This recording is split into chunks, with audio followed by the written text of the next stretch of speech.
So as you just heard, first, welcome to everyone. And as you just heard, we'll be recording this evening. So if you don't want to be visible in that recording, please feel free to mute your camera. The recording will be available on YouTube as a private video, so we'll send that link out to anybody who wants to view it later. Please don't share it widely, and it will be available for a limited time if you'd like to rewatch. And though closed captions are not available tonight because I didn't realize I needed to download an extra thing to make that happen, they will be in the video. You may notice that I have muted all participants, and you will require the host's permission to unmute yourself. So we won't have any accidental distractions. During the Q&A portion later, we'll ask you to use the raise hand feature if you want to ask a question. When the time comes, not now, but when the time comes, if you take your mouse cursor down to the bottom of the screen where it says reactions, click on that and then select raise hand, and you'll see a little hand come up on your screen. Again, please don't do that now or as the speaker is speaking. Please wait until the end when the presentation, when we have the official question and answer portion. The chat is open and available. I ask that you please use that sparingly so it doesn't become a distraction or a side conversation. But certainly if you have a question, and especially if you can't quite figure out the hand raise feature, you're welcome to type that in the chat, and our co-hosts, myself, Jenner Dalen and Jan Garbusky, will just be keeping an eye on that. And that brings me to our last note for this evening. Tonight is the first installment of our adult religious education speaker series this year. In these monthly events, we are centering people who embody or speak to our 8th principle, which states, we, the member congregations of the Unitarian Universal Association, covenant to affirm and promote journeying toward spiritual wholeness by working to build a diverse, multicultural, beloved community by our actions that accountably dismantle racism and other oppressions in ourselves and our institutions. With that in mind, I want to remind all here that all 8 of our principles are the beating heart at the center of our covenantal community. So while we certainly encourage questions at the end of this evening's event and hope that this is a brave space where we can discuss ideas courageously, I want to be clear that our words, our actions, and our way of being with each other tonight needs to be grounded in our principles. As the stewards of that covenant, our co-hosts will be monitoring the chat and the screen and will take appropriate action if anyone is straining or breaking the principles that create the covenant for our time together this evening. And now a few words about our speaker for this evening, Peter Bolland. Peter Bolland is the Philosophy and Humanities Department Chair at Southwestern College, where he teaches world religions, Asian philosophy, world mythology, and ethics. He also writes a column for Unity Magazine and is the author of the upcoming book, The 7 Stone Path, An Everyday Journey to Wisdom. A frequent guest speaker at many religious and spiritual communities, Peter also offers in-person and online workshops around the country on the many ways the insights from the world's wisdom traditions enhance and enrich our everyday lives. And it is my great joy to introduce to you Peter Bolland.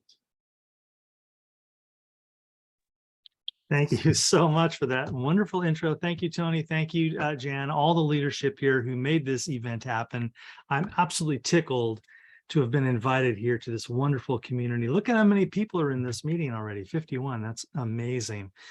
Thank you for your willingness to step into what is sometimes a challenging conversation. And like many of you, I've been kind of skirting around these questions and issues my whole life, but in the summer of 2020, of course, after the murder of George Floyd, and so many of us started reading Ibram Kendi and Robin DiAngelo and all the anti-racism books and having our cohort book clubs and discussions. And even as a 64-year-old guy, I keep learning amazing new things that make my jaw hit the floor that I can't believe.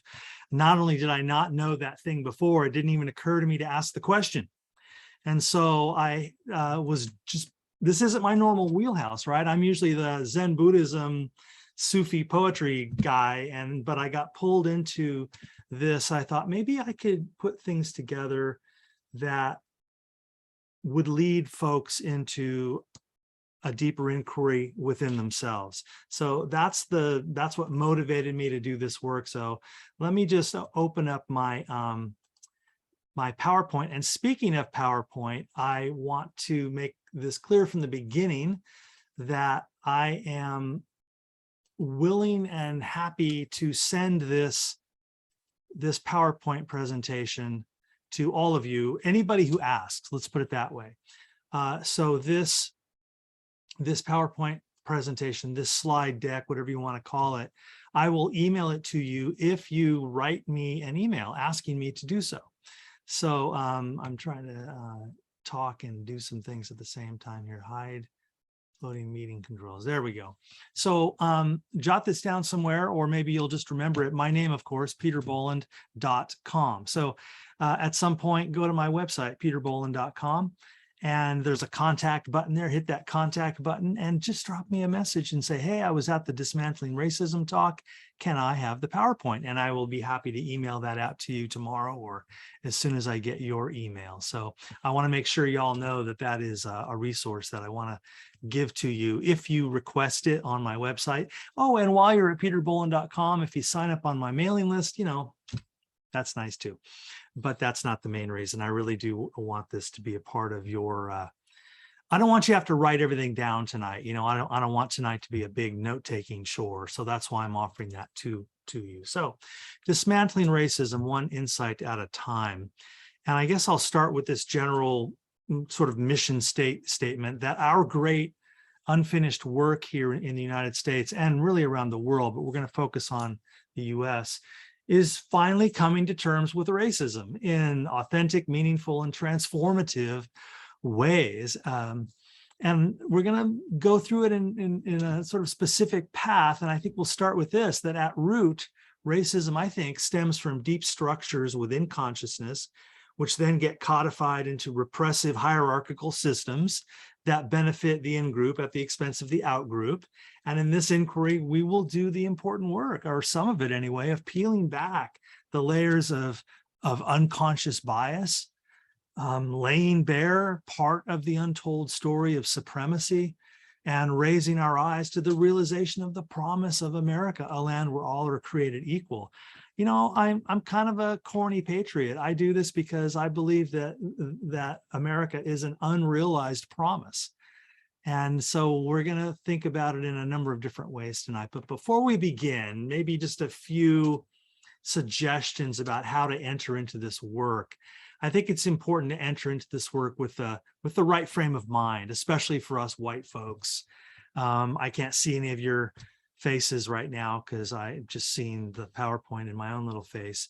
But whoever we are, I guess this kind of thinking is for everyone. This kind of inquiry is for everyone. But I think white folks have a particular opportunity here that maybe they haven't fully grasped or realized. I want to set it up this way, that we do not do this work from a place of guilt or shame or anger. I'm saddened that white grievance has become really the headline of the conversation of race in this country, all this pushback against so-called critical race theory, which isn't even a thing, you know, and the comfort of white people seeming to be the most important virtue to uphold. God forbid we become uncomfortable, right?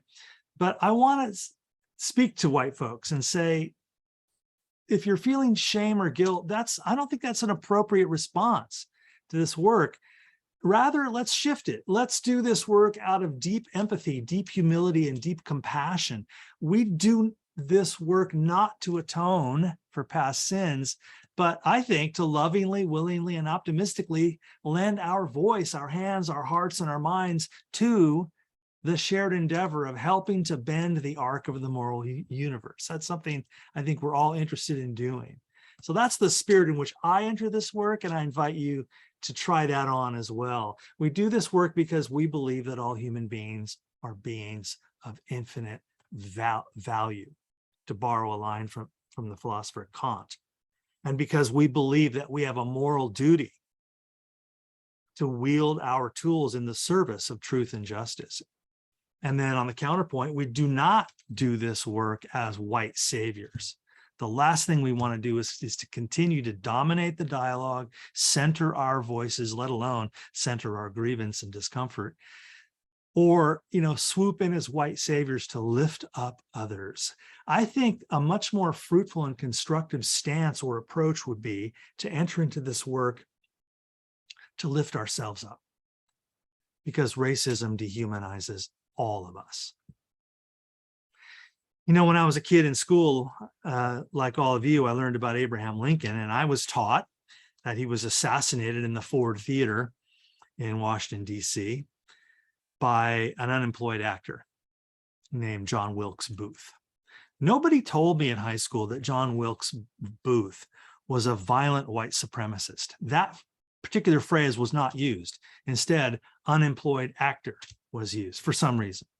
Now, that's just a little pinprick of my incomplete education.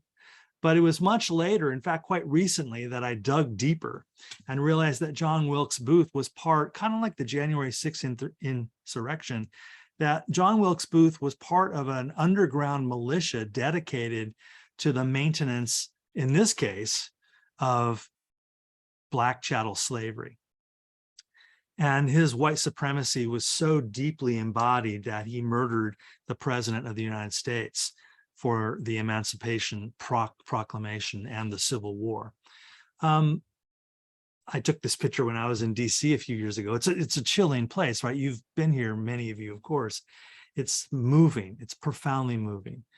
And Lincoln then is many things, but he's also a martyr and a victim of violent white supremacy. I don't know why that's dangerous to talk about. I don't know why that's dangerous to teach to children, but some people are threatened by that sentence, that President Abraham Lincoln, a Republican, was murdered by a violent white supremacist. And then when you're in DC, right, if you're like me, you rent a car, you drive 90 miles south and through the beautiful rolling hills of Virginia to visit Monticello, right? Beautiful mountain, Thomas Jefferson's mountaintop estate. He's a polymath. He knows a lot of things, and he is an architect, and won't go on and on about Thomas Jefferson. But we also know, of course, that he was a slave owner.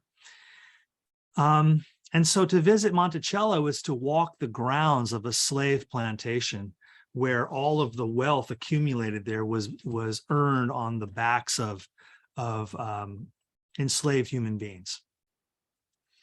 And you walk down Mulberry Row, the little shacks where the slave workshops were, and you stand in Jefferson's house and you walk the hallways where he began raping his slave, Sally Hemings, at the age of 14. Now, today, we would call that pedophilia. And I don't know what to do with information like that, except this. I wasn't taught this in school either. I went to grade school in the 60s.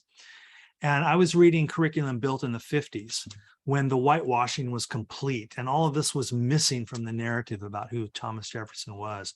Of course, I read it all later and figured it all out later, like all of us have. And now what do? Well, it's a complicated thing, isn't it? That people who do bad things can also do good things. And people who do good things can also do bad things. And that's the paradox of this human existence.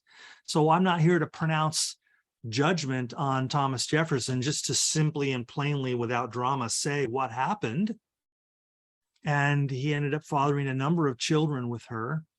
And that is part of who we are as a country. That's woven into the fabric. Back when Jefferson was alive in the colonial times, only 1 out of 6 people in the colonies could vote. In order to vote, you had to be a white, wealthy man. You had to literally show your bank account and your property deeds to register to vote, let alone to run for office.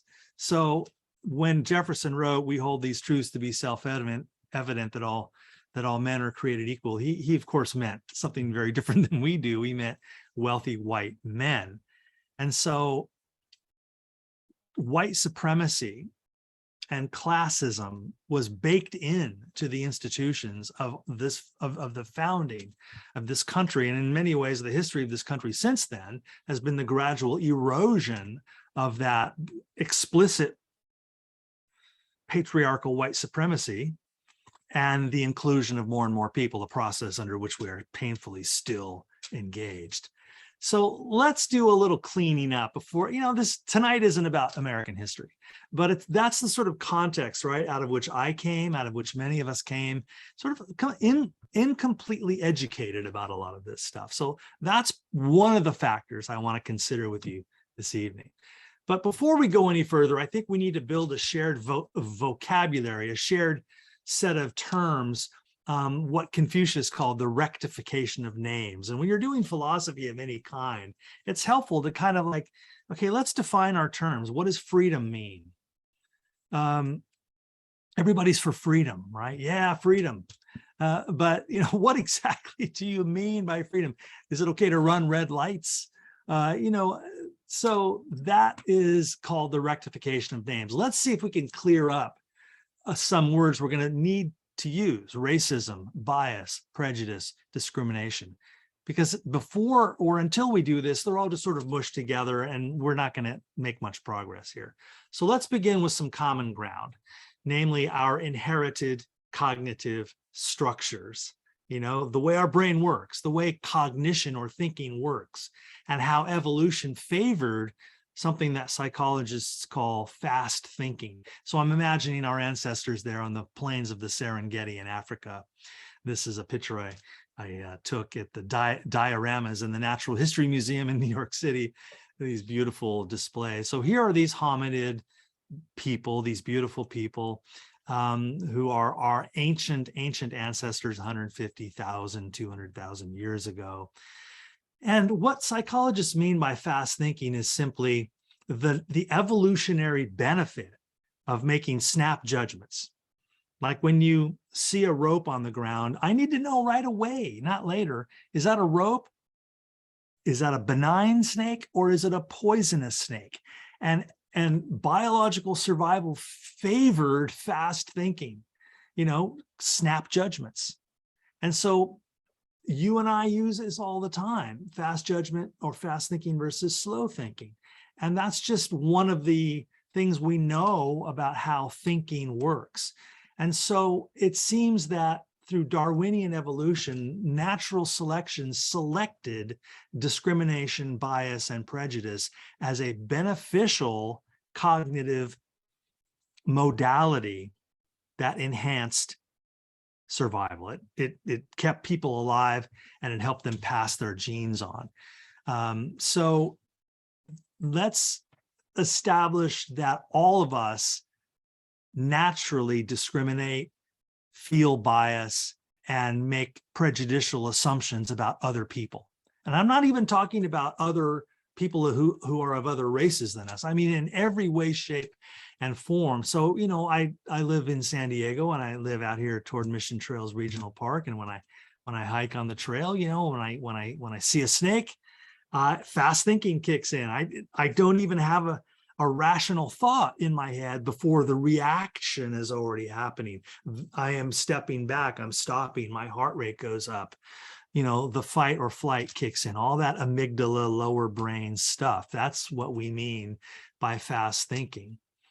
And so there are two reasons why I want to think about bias or fast thinking. We need to realize that fast thinking or bias is a product of our biological evolution and hardwired into human cognitive structures by hundreds of thousands of years of habituation. And it's neither moral nor immoral on its own. It just is. And in many cases, it has kept us alive.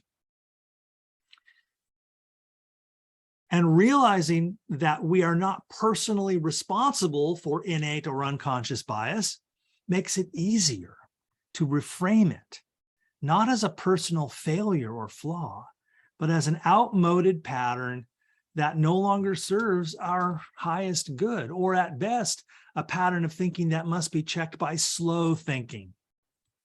Therefore, Here's my conclusion. I don't know if you're following me with this, if you're agreeing or not. We can talk about it later. Therefore, there is no shame, in my opinion, in acknowledging our innate unconscious bias. In fact, acknowledging it ought to be celebrated as the first step toward dismantling racism. When I hear racism skeptics, white folks who don't believe that there's any such thing as racism anymore, when I hear racism skeptics say, oh, I don't have a racist bone in my body, I'm colorblind, all the red flags go up, because they're unwilling to acknowledge what you and I are acknowledging right now, that it is part of every animal's existence, let alone humans' existence, to practice bias in that fast-thinking way. So let me tell you a brief story about my youth. I grew up in Ventura, California, and I went to a junior high called Balboa Junior High. And that's a heady time, right? 7th, 8th, 9th grade in my school system. So what, 13, 14 years old. And I remember I had a bully. I had a tormentor at Balboa Junior High. His name was Jesse Sanchez. This is what we called him back in the 70s, right? He was a Chicano. He had the white t-shirt with the creased sleeves, the slick back hair, the Levi's pressed. And he would hang out in the boys' bathroom with a couple of his friends, now we would say Latino friends. And a little skinny white kid would come in there and, get grabbed and pushed against the wall, and they'd take my lunch money and stuff like that. And I didn't even want to go to school. I mean, I was terrified. I'm not a fighter. This shocked me. I had no idea why I was selected for this. I don't think I was the only one, right? So I had this sort of bully figure in my life named Jesse Sanchez, and at this tender young age, and it made me afraid of Latinos. The sound of their accent made my blood pressure go up. Seeing a couple of them coming down the hall, a couple of Latino males, Chicano males, I couldn't hide or run away fast enough. This became an aversion, conditioning response. Now that I'm an adult, of course, I realize that was a really poor way to handle what was a personal conflict. And I see Jesse Sanchez now as a victim as much as I was, that he was acting out in a certain way, in a violent confrontational way against people who looked like me for all kinds of submerged reasons that he and I did not understand then. And it is still a struggle to understand. But I'm telling you this story because I want to empathize with everybody here in this Zoom who has ever had a moment like that, where they had a negative experience with someone. And from then on, that entire category of people was just someone that they avoided.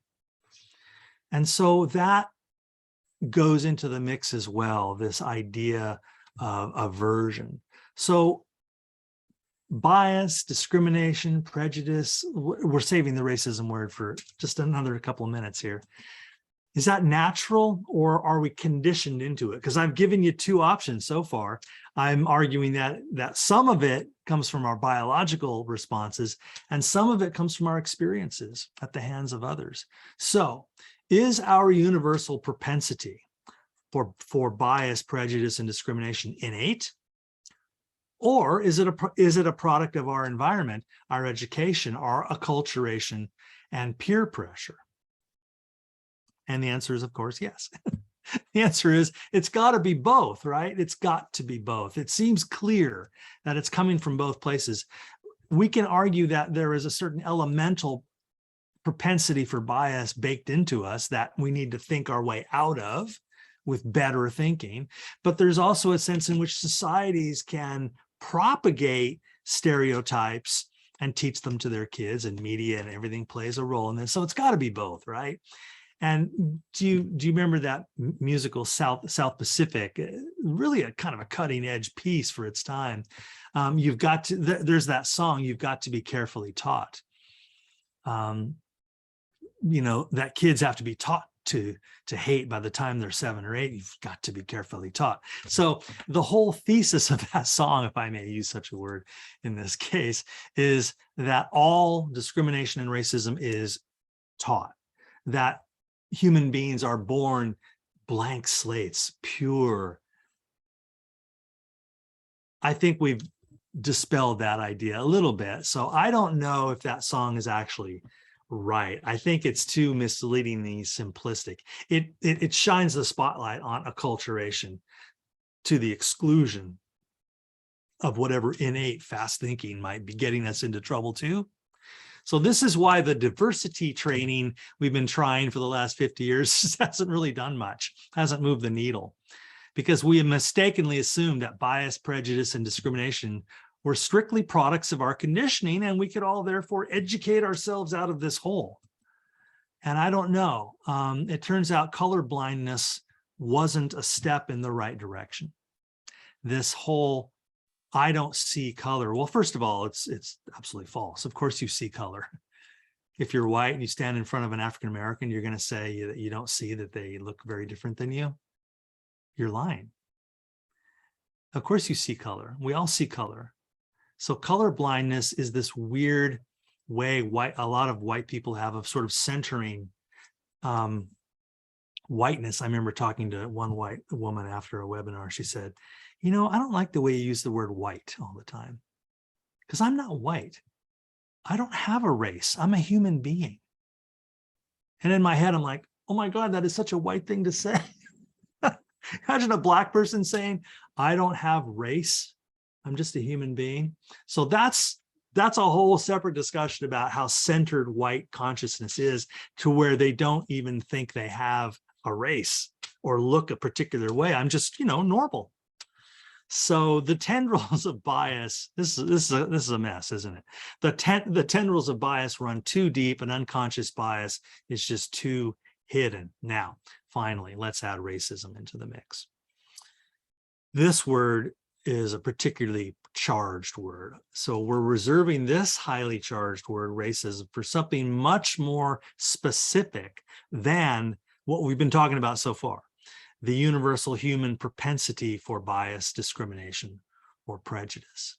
So, just to pause for a moment, bias again was that unconscious, irrational snap judgment stuff. Discrimination is sort of a decision to act on those biases and keep certain people away. Like when I feared Latinos and for a couple of years there in junior high, I was discriminating against them based on my own terror and my own fear of the other and all of that.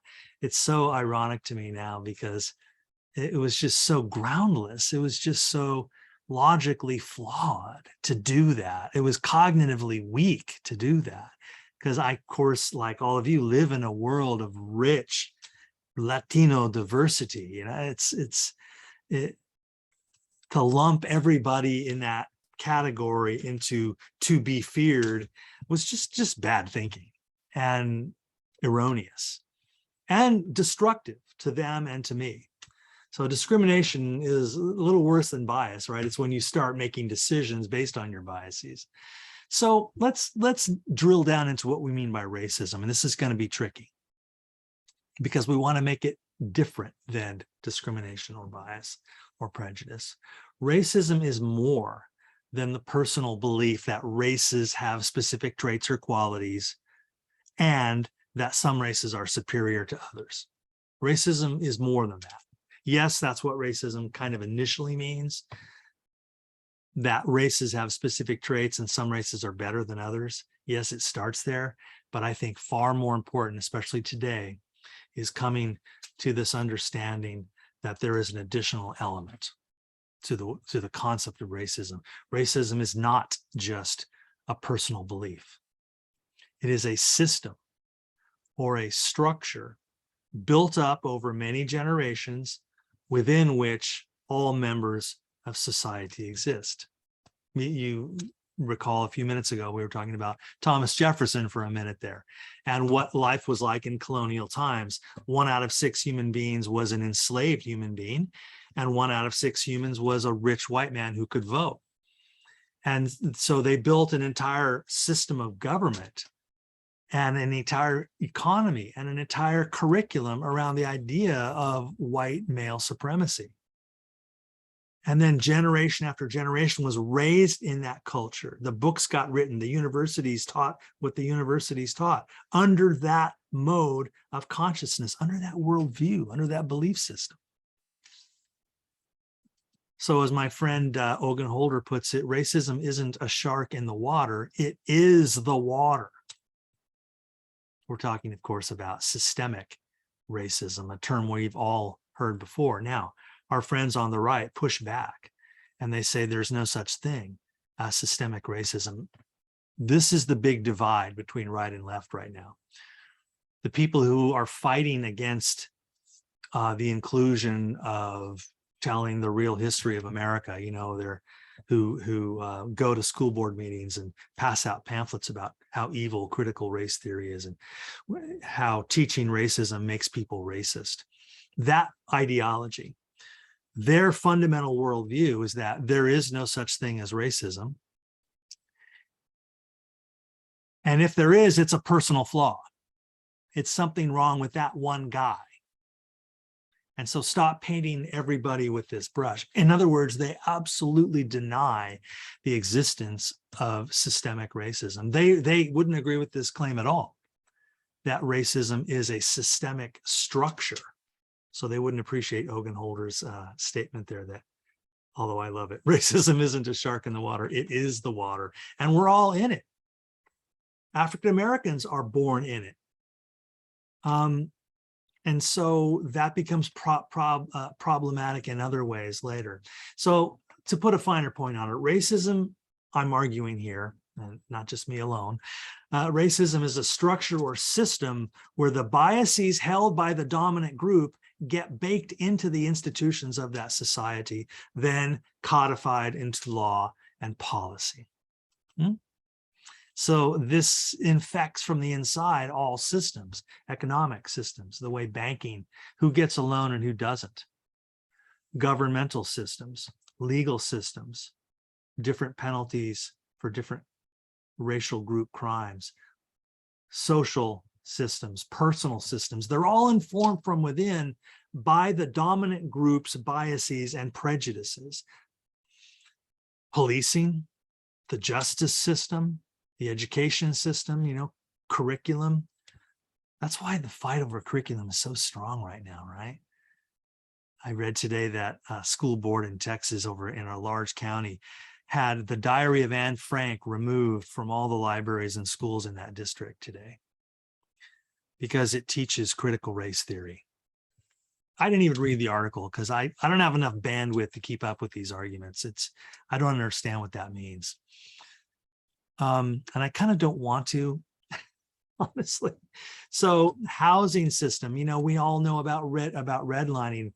I live in a neighborhood here in San Carlos that was built because Jewish professors and academics coming out to staff UCSD, USD, and SDSU in the 60s were prohibited from buying houses in La Jolla because there were anti-Semitic codes in those neighborhoods, let alone anti-Black codes. And so discrimination in city planning is designed and to benefit the people who hold power.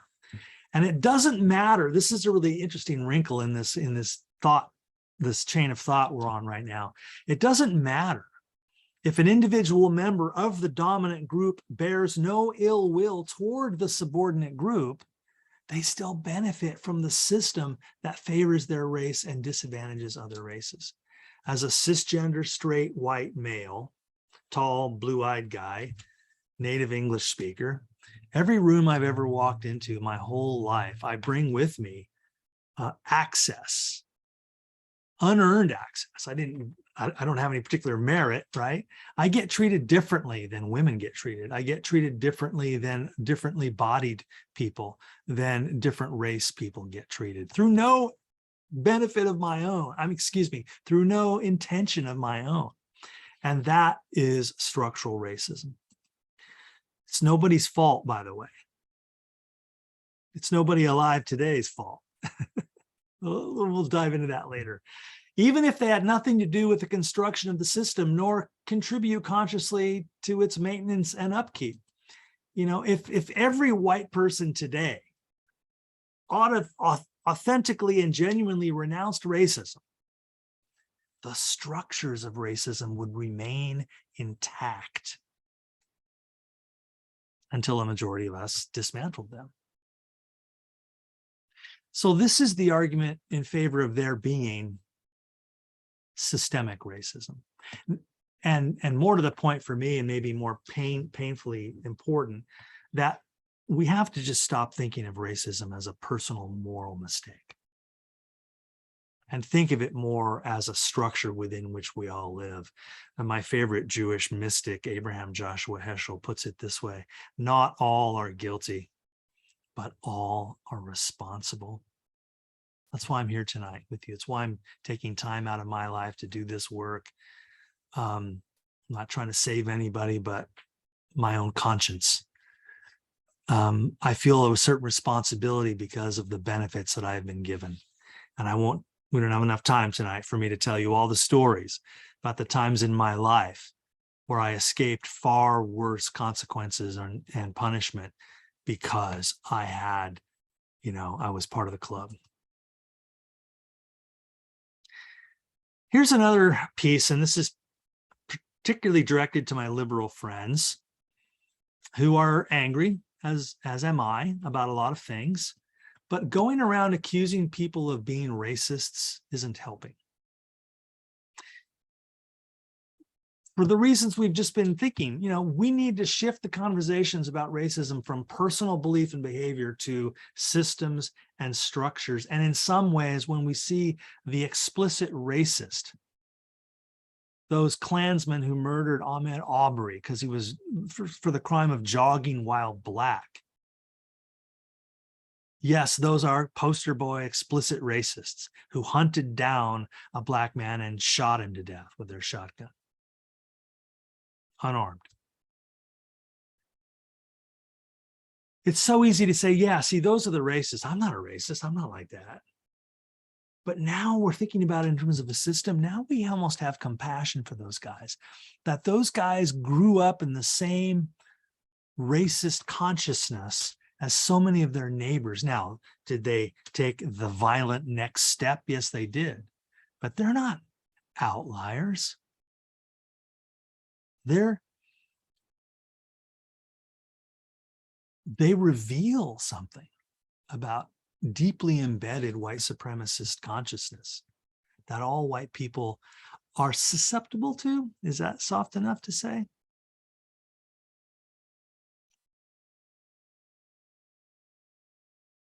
So what exactly is structural or systemic racism? Let's think about that for a minute and go back to the 13th Amendment, a little American history here. Y'all remember the 13th Amendment? In late 1865, right toward the end of the Civil War, right months to go in the Civil War, the 13th Amendment to the Constitution was ratified. Let's read it. Section 1. Neither slavery nor involuntary servitude, except as a punishment for crime whereof the parties shall have been duly convicted, the prison system, shall exist within the United States or any place subject to their jurisdiction. Section 2, Congress shall have power to enforce this article by appropriate legislation. So you know how hard it is to amend the Constitution. It takes a lot of energy, a lot of states, and there weren't as many states back then, but this is beyond Lincoln's Emancipation Proclamation, which is just a letter that he wrote declaring the slaves are free. This actually put it in the Constitution that slavery was over in the United States. But do you note the exception? That clause in the middle there, except as a punishment for crime when the person's been convicted. Then we get to keep them in enslavement. Then we get to keep them in chains. Then we get to keep them in cages. That's the only way they got that through. And that, you know what they say about good intentions and the road to hell being paved with them. For every attempt to do good, there are wicked, unintended consequences. So the freed slaves were promised 40 acres and a mule, never came. In many of these post-Civil War states, the laws sprang up. They're not hired for jobs and then arrested for not having a job. and prison work gangs leased out to industries, evil alliances between the guys that ran the prisons and the guys that ran the construction companies and the railroad companies and the road building companies. Hey, I need cheap labor. Okay, round up a bunch of black guys, put them in chain gangs for the crime of not having a job because we won't let them have any kind of job. The criminalization of color. And this is all, by the way, beautifully documented. Do you want me to recommend a film on Netflix? 13th. 13th. 13th. It's about the 13th Amendment. This is difficult viewing, but it's must see for anyone here in this webinar who hasn't seen it. I urge you to watch this film carefully. 13th. It's on Netflix. Ava DuVernay is the director and producer. It is a stunning tour de force about the 13th Amendment, and she follows it right up to today through, all the destruction that was to follow, the emergence of Jim Crow, the black codes. When the 4 million slaves were freed, most states enacted black codes. And, back in 2020, when I was first reading about all this stuff, I didn't know what black codes were. And my African-American friend said, Peter, do you know what black codes are? And I said, no, I've never heard of that. Never taught that. 62-year-old white man in America, never heard of black codes. He said, Google it and call me. So I Googled it and my jaw hit the ground as I read some articles about it. And I called him and we talked. He said, every black family in America knows about black codes. And I've never met a white man, he says, that does.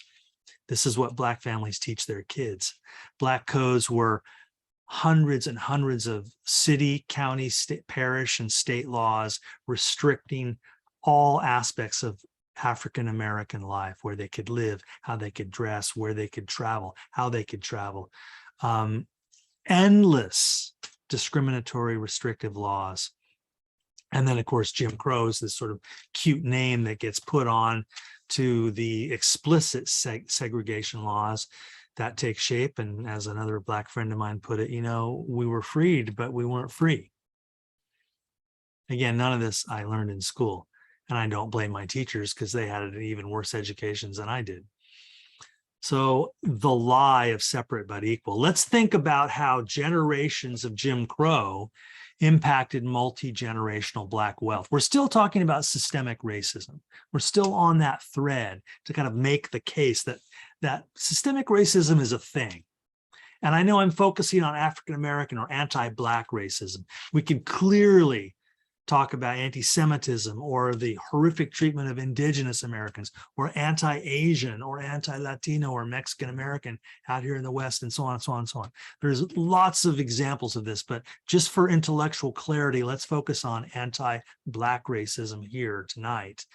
Because once we start to unpack that, all of the rest of it starts to get unpacked as well. So let's talk about World War II and the GI Bill. When African-American soldiers in segregated units came back from World War II, we know the GI Bill is one of the most genius socialist programs in American history. Let's give to these fighters, these men that sacrifice this, let's give them a hand up when they get home. Free or low-cost home loans, free or low-cost college education. Those are the two headline things, right? So access to higher education and entry into a home. That built the American middle class of the 1950s, resulted in the largest economic boom in American history. Segregationists in the southern states wrested control away from the feds of the GI Bill process and gave it to the states, and then the exclusion started. So in a lot of southern states and some northern states as well, Black veterans were excluded from access to the GI Bill.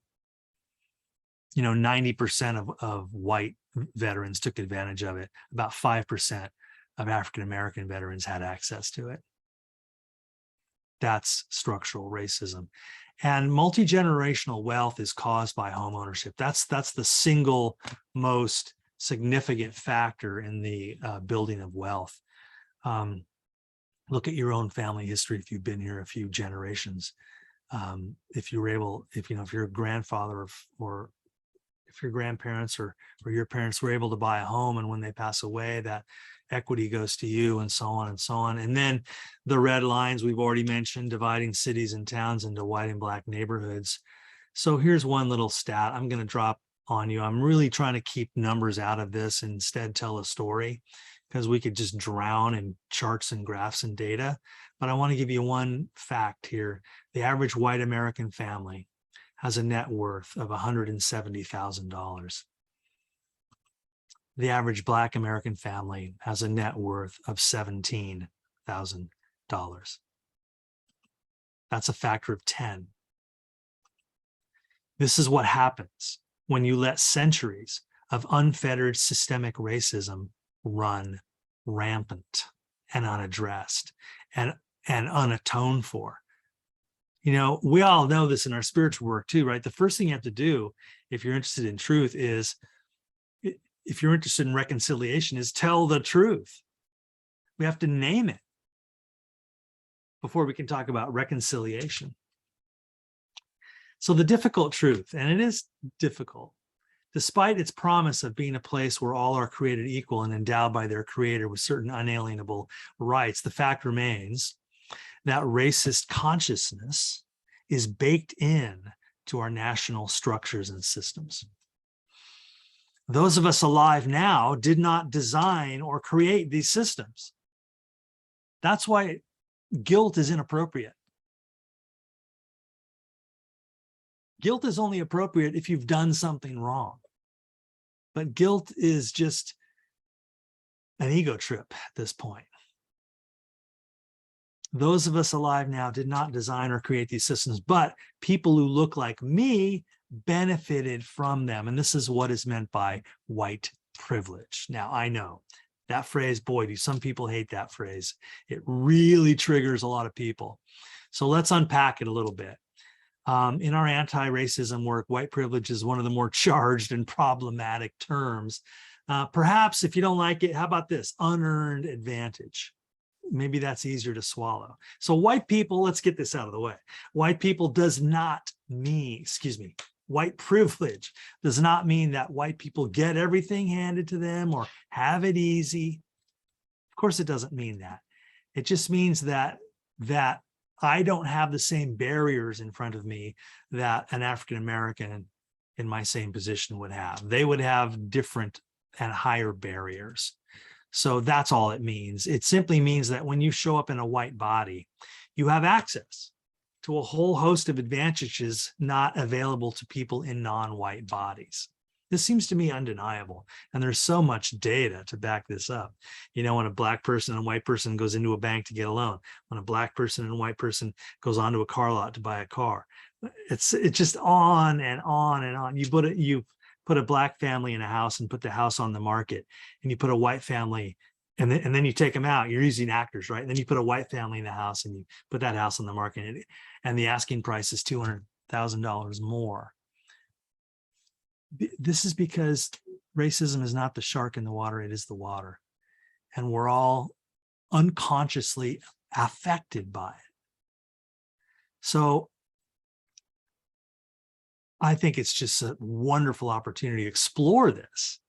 And a classic example is Band-Aids. When I go to CVS, up until recently, now I see a whole range of colors at CVS, but up until quite recently, I mean like the last 2 years, you go into a drugstore to buy a Band-Aid and the flesh-colored Band-Aids are this color, yeah? White people's skin. It doesn't say on there white people bandages, it just says flesh colored. Now that may seem like small potatoes to you, but that's a tiny window into how whiteness is centered unquestionably as the norm. And everything else is other and exotic. But whiteness is the norm. So, but it's also much more than just the ubiquitous way whiteness is centered or featured as normal and non-white skin is not. It's how we're treated, often unconsciously, by store security, by loan officers, realtors, police, salespeople, teachers, by college admissions officers, by hiring committees. One more data point. I just got a couple in this whole PowerPoint tonight. Here's the second one. Job applicants, interesting study. Job applicants with white sounding names, Jason Smith or John Kennedy or something, are 50% more likely to get a call back than applicants with non-white sounding names, Jamal. And this includes companies that explicitly state on their websites that they value diversity. This is how insidious it is. That's what we mean by unearned privilege. It just, let me give you a more benign example. I'm 6'3". So when people always ask me to get stuff for them off the top shelf. I'm at the grocery store, and a little old lady, 5'4". She's like, "Excuse me, sir, can you get that can of tomato paste off the top?" I'm sure. And I get it. I give it. She's, "Oh, thank you very much." No big deal, right? Kind of a benign, mundane moment. But because I'm 6'3", through no merit of my own, by the way, it's just a genetic thing, I have access to the top shelf. That's it. I have height privilege. That's all white privilege is. It doesn't mean you're better than anybody else or worse than anybody else, or you're to blame for something. So when you hear about white privilege, I'm asking all my white folk friends, don't defend yourself against it. Like, what do you mean privilege? I don't know. Listen to it in that sense of that story I just told you about me being tall and getting the can off the top shelf. It just means you have access that people with different bodies don't have.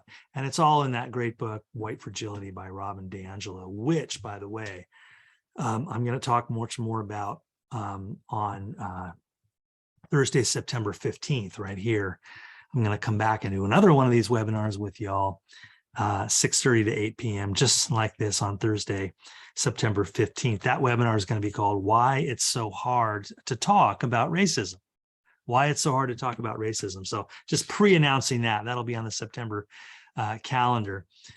So one of the things that DiAngelo points out in her brilliant book, White Supremacy, is that for too long we have equated being racist with being a bad person. And this has kind of bit us in the foot. I was going to say another part of the body there, but in other words, when the issue of racism comes up, many white people get defensive, as we've been thinking. When allegedly more woke white people call them racist or accuse them of harboring racist consciousness, they feel backed into a corner, judged as bad people, and they shut down. That being called racist is more nefarious than being called a pedophile. When we pull people's emotional reactions to these words. So when you call someone a racist, they instantly shut down. They hate you, they back away, they feel shamed, their ears close, the discussion is over. So by making racism a moral failing, DiAngelo writes, we've sabotaged ourselves. We've made it virtually impossible for any white person to admit that, yes, they have biases, as I admitted to you earlier in my story about being beaten up by a Chicano bully in middle school. And what a wonderful way to start, just to get in a circle and tell each other about our unfortunate biases that we had at some point or still have. I think that's such a rich, disarming way for all of us to start in the same place. That's where we can meet the racist. So until all of us can acknowledge and admit that we have biases, no progress can be made. Only when we acknowledge that racism is a structure into which we've all been programmed can we begin to undo the damage. But the resistance to structural racism, or to the idea of structural racism, is strong. Many Americans, it depends how you run the poll, but I'd say about 55% of white Americans are what we would call racism skeptics, a majority. They hold the idea that racism is a personal flaw. There's no such thing as systemic racism. And therefore, they don't have to do anything. Because I'm not racist, right? Everybody thinks that about themselves. That guy is racist. So they say things like, I'm not racist. I served in the military alongside people of all races. We got along fine. These are all real things that people say after webinars like this. When white folks come up and talk to me, some of them are from DiAngelo's book. I remember the 7-year-old guy telling me, yeah, I'm not racist at all because I served in the military alongside people of all kinds of different races. Or they say things like, there's no such thing as systemic racism. Barack Obama was elected president twice. That proves that racism is in the past. Or they say things like, I'm not racist, I have a black friend. How could I have a black friend if I was racist? Or they say things like, there's no such thing as white privilege. I'm white and I'm not privileged. I've had it tough and I had to work for everything in my life. We've already dealt with that one, didn't we? Or I don't see race, I'm colorblind. I judge a person by the content of their character, not the color of their skin, just like Martin Luther King said. That's the only line I remember from Dr. King, is that beautiful line from the beautiful I Have a Dream speech. None of the rest of it. Convenient. Or why do you people, meaning guys like me who do anti-racism webinars, why do you people always have to make everything about race? All this talk about racism just turns people of color into victims and keeps them down. That's what the right-wing critic is of people like me who do webinars like this. You're being divisive. If you would just stop talking about race, they said, racism would poof, just cease to exist. But you're propagating racism by making people study slavery. Right? So what's in the way? And I'm starting to wrap up here because I really want to get to the Q&A piece. It's going to be rich, I know. What's in the way of ending racism? Well, I want to share with you two ideas from Robin DiAngelo's book, The Twin Pitfalls of Universalism and Individualism. So see if you recognize these in yourself or those in your circle. Universalism, this is, by this, we mean the pushback against anti-racism work, the pushback against further discussions about racism on the grounds that we're all one. I don't see color. Why you keep trying to divide us? We're just souls or spirits. We're not our bodies. Race doesn't matter. It's not real. Stop talking about race. Love is the answer, man. Just being a nice person is enough. I hear this from a lot of people in spiritual circles, especially liberal, progressive spiritual circles. And of course, we're talking about a paradox here in the dialectical nature of truth. Of course, from the Vedanta perspective, it is literally true that we are not our bodies in traditional Christianity as well. But look at how this serves. Look at what this results in. It shuts down conversations that are trying to dismantle racism. DiAngelo is masterful on this point, that how does a statement like this function? It may be metaphysically true on some level, but look at how it functions. It functions by terminating the inquiry. Or individualism. This is one I hear from most of my friends on the right. They say things like the pushback, let me follow the script here. By individualism, we mean the pushback against further discussions about racism on the grounds that no one is defined by their race or their circumstance or the outer conditions of their lives. All of the outcomes in our lives are solely the product of our choices. Each of us is the sole author of their lives. Some of the white folks who push back against the anti-racism work, they say things like, look at Michael Jordan, look at Michael Jackson, look how successful he is. See? Black people can have access to wealth and power and privilege. It's got nothing to do with race. So again, they're making the argument that we all pull ourselves up by our own bootstraps, that you can hear all the shadows inside of this, right? That poverty is a moral or a character failing.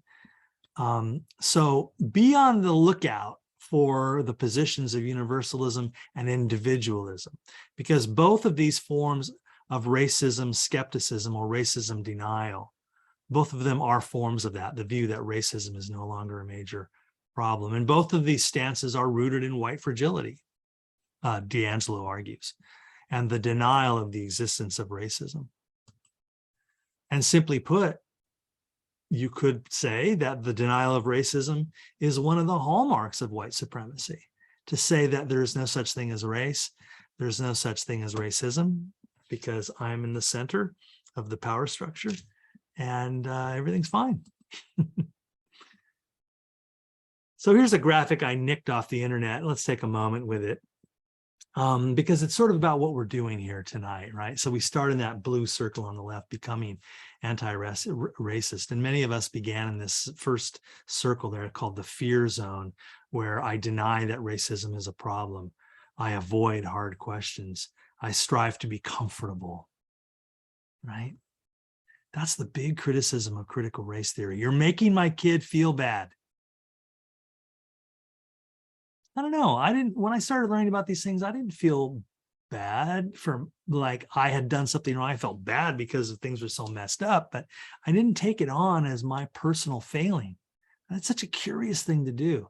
So I strive to be comfortable. I talked to others who look and think like me. That's the sort of fear zone that 55% of white Americans reside in, according to this graphic. Now, maybe tonight and many of you already have years ago moved into the learning zone, where you say things like, I recognize racism is a present and current problem. I seek out questions that make me uncomfortable. That's all of us who walked into this talk tonight. I understand my own privilege in ignoring racism. So that's the other thing about being white. I can just ignore all of this, but my Black friends wake up every morning in a Black body. I can't ignore this. The fact that I can is another piece of evidence of my privilege. So in the learning zone, I educate myself about racism and about race and structural racism. There's so many good books now. I am vulnerable about my own biases and knowledge gaps. I don't know, maybe I learned that in the philosophy business. I love saying those three magic little words, I don't know. I get excited when I realize there's a gap in my knowledge. I want to fill it. I'm not threatened by new information that comes along and changes my worldview. I'm excited by it. I listen to others who think and look differently than me. Yeah.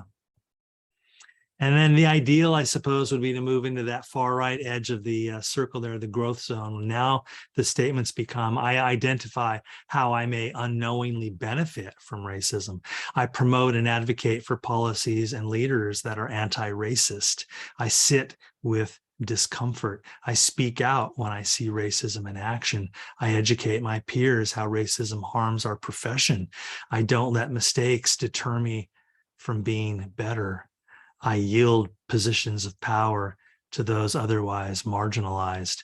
I surround myself with others who think and look differently than me. Remember, all of you can have this PowerPoint if you email me at peterbolland.com, and you can clip that graphic out of there. So it's not enough to not be a racist. Racism, as we've seen, is a structure that needs dismantling. It's now time to become anti-racist. And by the way, doing it with joy and humility and honor and love. So I think there's three different areas of anti-racism work quickly. Political work. Sure, some of us are drawn to that arena. We're going to work on reforming laws and policies and structures, maybe rewriting curriculum and reforming policing and other large systems. Then there's the relational work, deepening our relationships with one another. That's something that happens in a lot of churches and communities where, let's get a white cohort together. Let's get an African-American cohort together. Let's have those same cohort groups talk, and then let's bring them all together for the bigger talks. There's lots of wonderful ways and lots of resources online on how to make some progress in this area. And then there's the inner work, this here, unpacking unexamined unconscious bias, releasing old ways of thinking and being, becoming a student again. And I know that's the vibe in the Unitarian Universalist world anyway. We trust rational discourse. We trust group conscience. We know we don't know everything. We're excited about learning different traditions. And we like cultivating what our Zen Buddhist friends call beginner's mind. And we read all the books. A book that really blew me open was Waking Up White by Debbie Irving. White Fragility, you heard me mention, by Robin DiAngelo. That's a must. How to Be an Anti-Racist by Ibram Kendi. And let's start with the film again, 13th. That's just a really great deep dive into one piece of the puzzle. So, just committing to filling the gaps in our incomplete educations. And here's why we do the work, because we have a moral obligation to contribute to the healing of the world, what our Jewish friends call tikkun olam.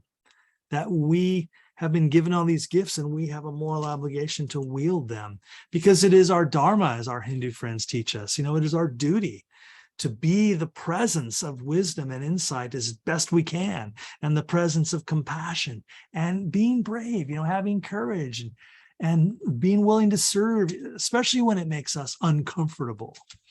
And we know the line in the Gospels, however you treat the least of these, you treat me, Jesus said. So there's plenty of mission statements in the world scriptures. Or what about Immanuel Kant for the secularists or atheists or agnostics in the room? Kant argued that because all human beings are beings of infinite value, and reason alone imposes moral obligation to treat all people as ends in themselves, not merely as means to an end. And of course, MLK taught us that the moral arc of the universe is long, but it bends toward justice, and it doesn't bend itself. We must do the bending, and we must all contribute to bending of the arc. So here's finally how I think we should do the work. We do the work not in anger, not in shame, not in guilt at all, but in love, humility, joy, and in the consciousness of service. We do not swoop in as white saviors, centering white voices and centering white solutions. Oh, let me fix this. Instead, we listen more than speak and follow more than lead. It is not Black people's work to educate white people.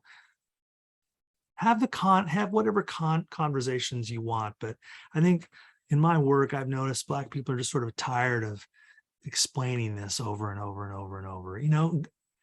You know how to use Google. Use it, read, learn, read the books. There's so many great books now about this. Begin with yourself. And how about this too? Be gentle with our fellow white folks who are maybe a little less open-minded about this, who are a little behind us on the curve or whatever, toward taking anti-racist work seriously. Draw them into the work. Don't push them away with self-righteous anger or name calling or belittlement. We need all hands on deck. Our deep long-term goal is widespread recruitment, with changing hearts and minds of primarily white folks. If enough white folks in America understood, acknowledged, and accepted the things we've been discussing today, change would just happen. It would just happen. It would begin to roll out. So that's the best I can do in introducing this idea of dismantling racism and leading toward the construction of what, of course, Dr. Martin Luther King called building the beloved community. So let me come out of the PowerPoint here, and Tony, let's go ahead and go back to the big grid. Fantastic. And just to remind everyone again, there's that reaction button down at the bottom there. And if you click on that, there's a little raise hand feature, and then you can raise your hand, and then we'll call on you, and it'll put you all in a queue, and we can just start hearing your comments, your reactions, questions, criticisms, stories about your own discovery of your own bias. Whatever it is that you're thinking about and moving through right now, we've set this time aside for a dialogue about that.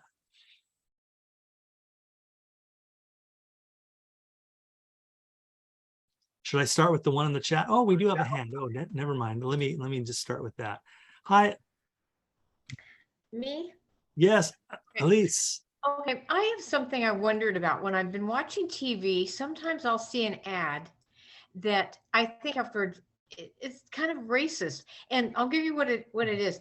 It's these retirement homes that they'll show a bunch of white people, invariably they're all white, kind of drinking together, having social lives. And sometimes there's this one particular one, I never see any people of color.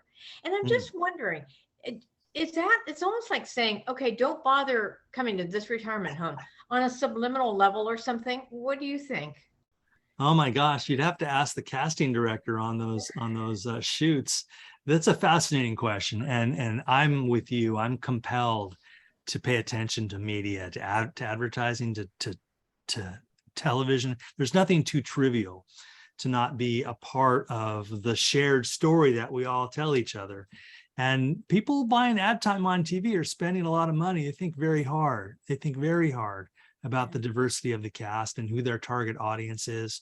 So perhaps there are many factors that lead to a casting decision like that. Perhaps it's been their experience that the majority of their customers kind of look like the people in that ad. So that's who they're targeting. And that has to do with some of the elements that I talked about today, perhaps about systemic class distinctions, about generally, we all know of exceptions, but generally speaking, African-American families have less resources than non-Black families. So all that's in the mix. So, when you're trying to sell something, you want to focus on the people who have the money to buy it. So maybe that's partly what's driving it too. But yeah, I'm glad you're looking out for those kind of things. It's fascinating, isn't it? Thank you. I just want to say really quick, your talk was so interesting and just concise, and just for reading the books and then seeing you talk about it was clarifying for me.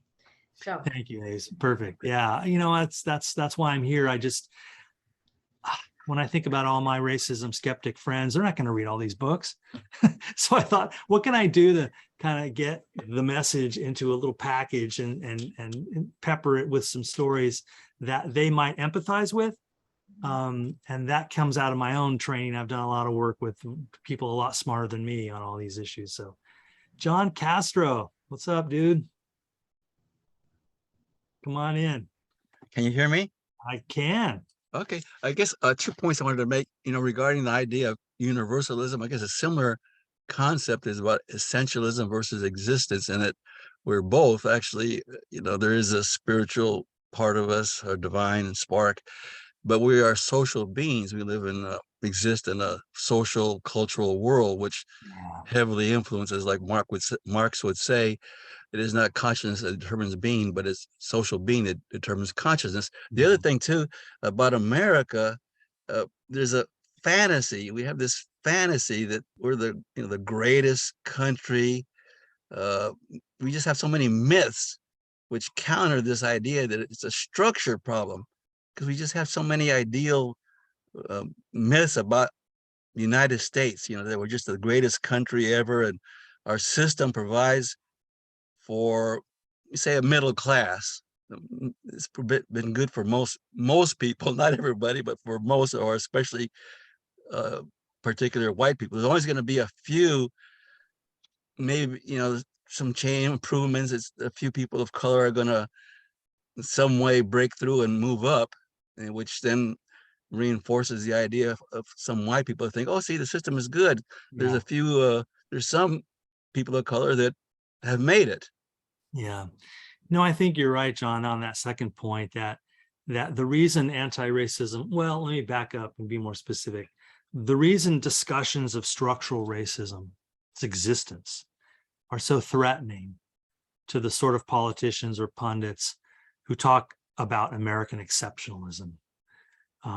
Reagan's shining city on the hill. And I got to tell you, I got a lot of mixed feelings about this, because my mother and father escaped Nazi Germany, Nazi occupied Holland, to put a finer point on it. They were Dutch.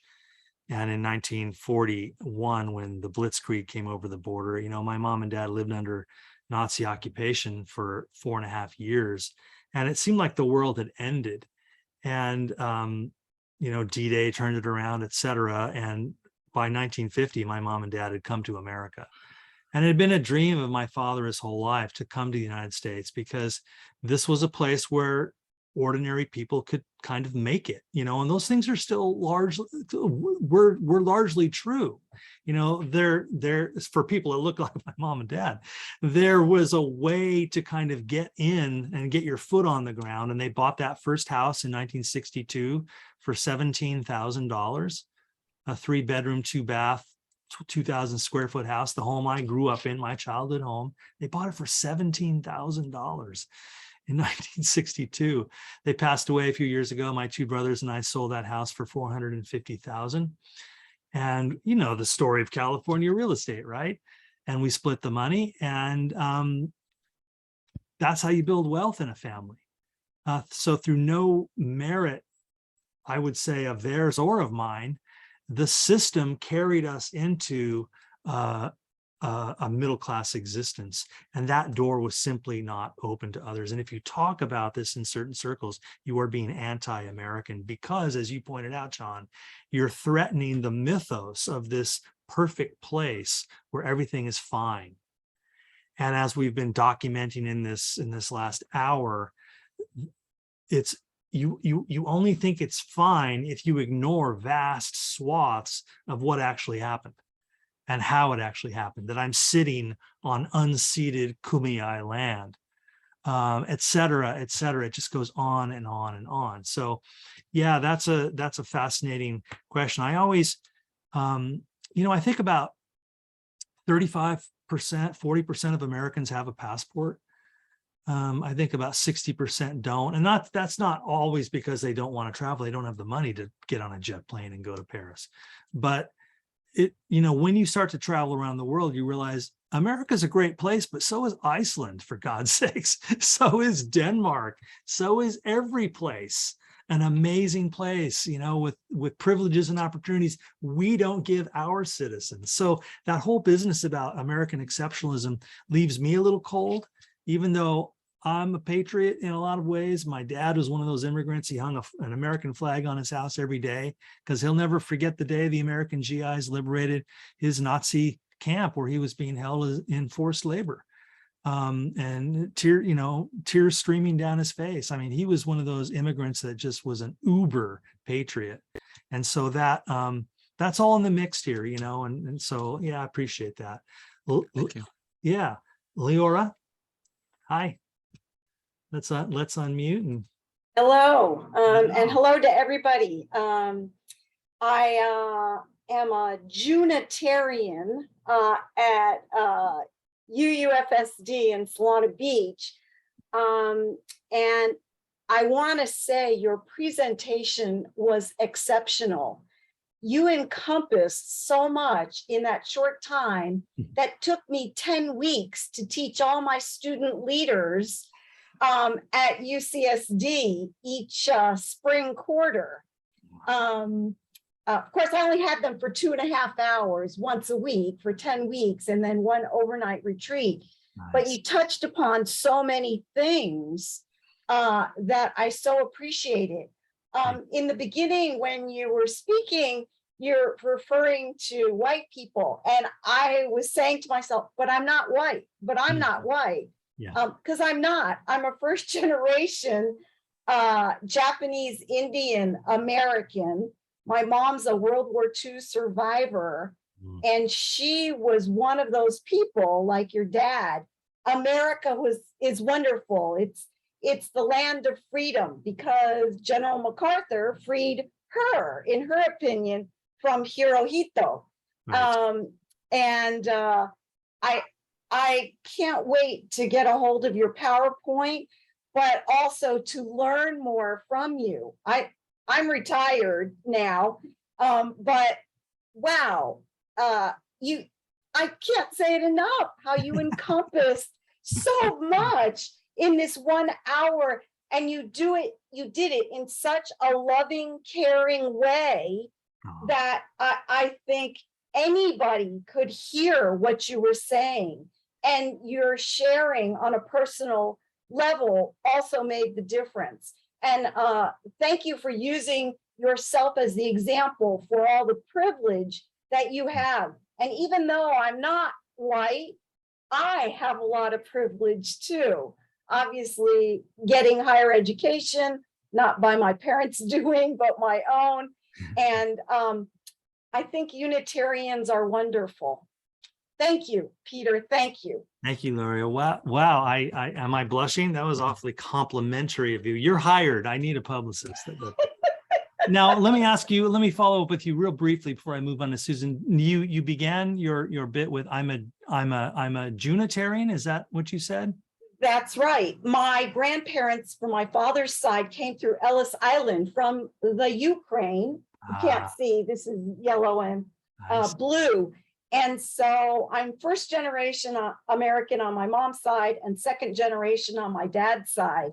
And I was raised Jewish. And it Gotcha. was with my dad's blessings before he passed away that my husband and I, my husband is Mexican American, came together to say we want to raise our son with some religion or spirituality.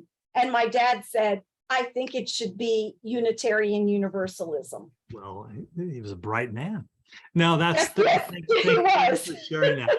Because the question comes up sometimes about Judaism, about anti-Semitism. And it's always key to remember that the Nazis classified Jews as a race. And Right.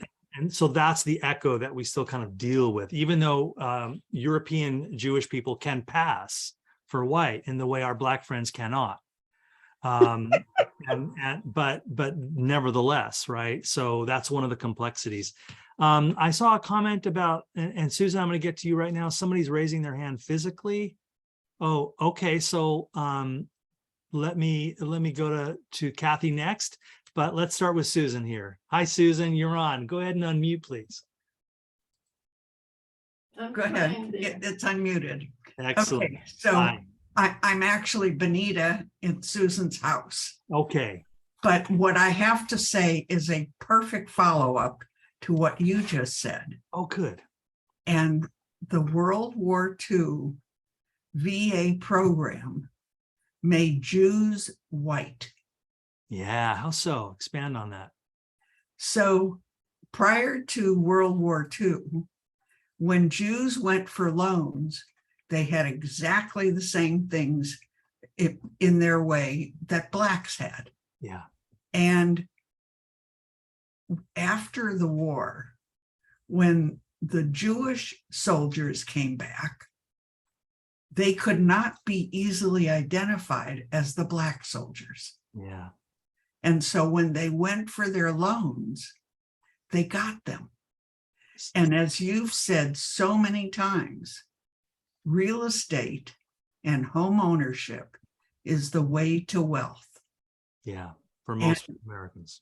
And interestingly is that most Jews, when they were able to buy property, rarely bought a house. Yeah. I was raised in a Jewish neighborhood. What Jews bought were apartment buildings. Yeah. Whether it was 2 apartments or 6 apartments or 12 apartments. To build wealth. Yeah. And that was the GI Bill. And by the way, Peter, I have to tell you that I came to this program reluctantly. Yeah. Because we, there's a terrible Unitarian expression called navel gazing, in which we all keep looking at the same things.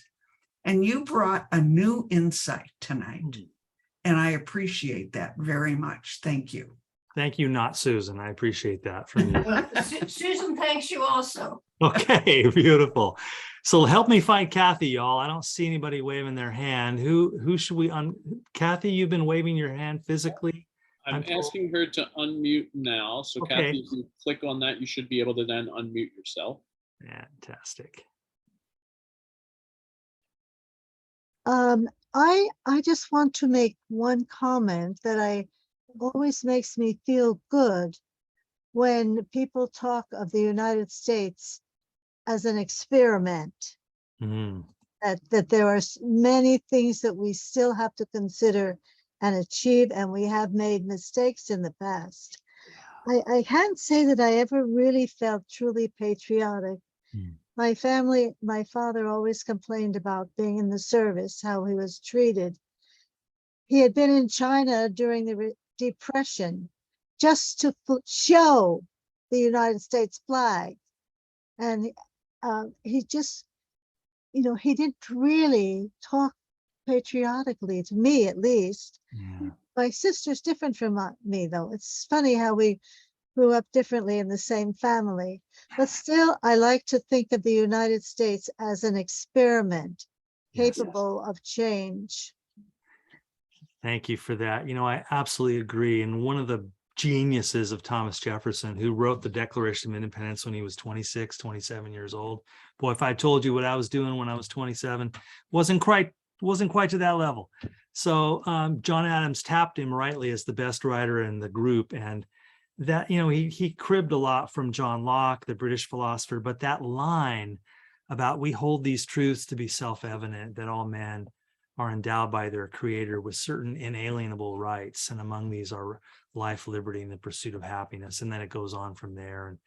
And what I love about that line is its plasticity, that the word men meant one thing coming out of his pen, but by now we mean by the word men all human beings of all gender identifications, all sexual orientations, all cognitive and physical abilities, all races, all creeds, all heights, weights, shapes, and sizes.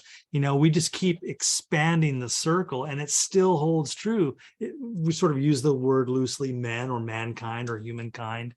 And that plasticity is saving us. And that's why I don't understand, just if I can editorialize for a second here, the originalist position of those who interpret the Constitution as so-called originalists. Like, we can only do what 17th century wealthy white men wanted us to do, who owned slaves. What a weird position to take. It is the malleability of our principles as an experiment, as you powerfully put it, that I think of this country that way too. And that's that moral arc bending toward justice business that I think we're all participating in.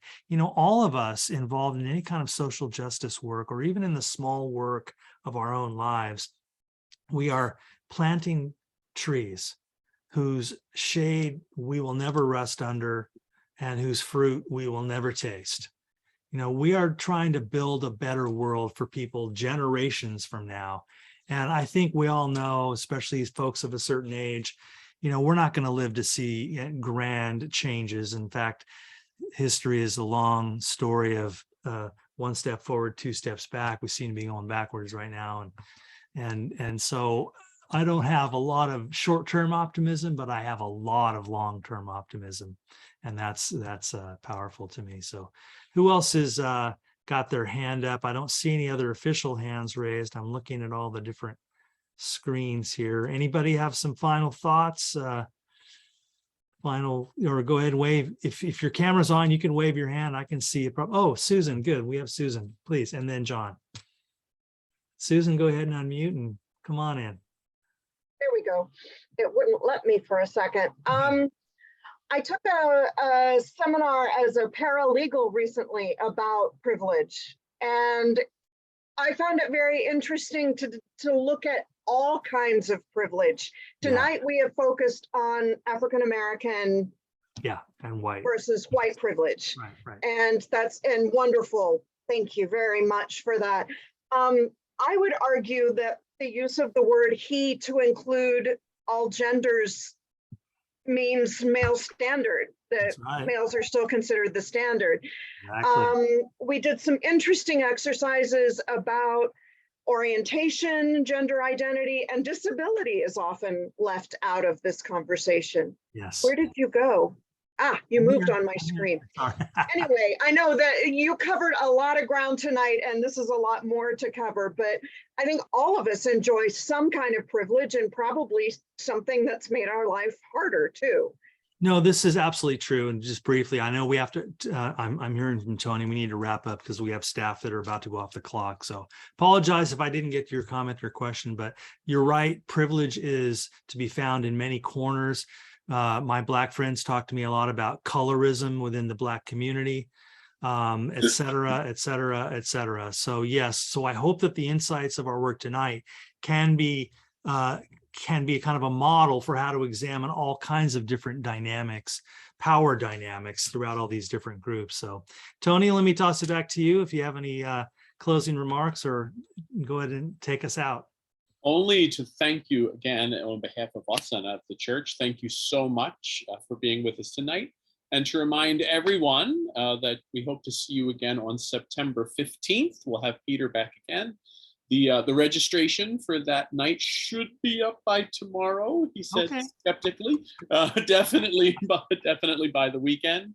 And again, if you want to get in touch with Peter, you can find him at peterbolland.com. Yes, peterbolland.com, and I got to ring the bell. I just push that through. Thank you, John. And John, sorry I couldn't get to your comments and questions this time. Come to the next one. We'll put you first in line. Thanks, everybody. Thank you all. peterbolland.com if you want the PowerPoint. I'll send it to you.